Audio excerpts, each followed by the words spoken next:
ভোলায় ভুল চিকিৎসায় নবজাতকের মৃত্যুর অভিযোগে ক্ষুব্ধ স্বজনরা বেসরকারি ইসলামিয়া মেডিকেল সেন্টারে হামলা ও ভাঙচুর চালিয়েছেন। 22 মে বিকেলে ভোলা শহরের মাসুমা খানম স্কুল রোড এলাকায় এ ঘটনা ঘটে।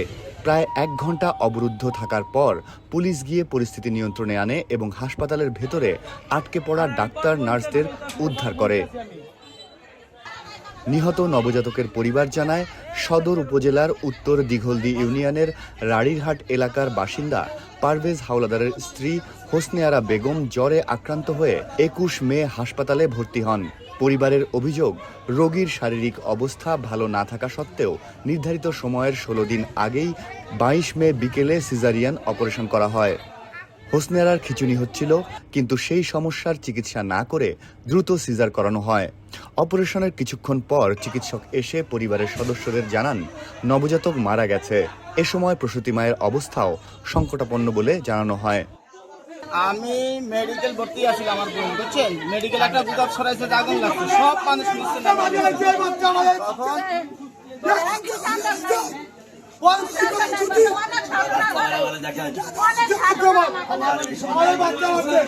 তখন আমি এখানে হেরানিয়া এশিয়ায় দেখাইছি আর আলতা করছে, আলতা করে আমারে বলছে যে রুগী ভালো আছে, রুগীর মায়ের সুস্থ আছে। ঠিক আছে, রুগী সুস্থ, রুগীর মা সুস্থ, কালকে দিনের মধ্যে কি সিজার করতে হবে।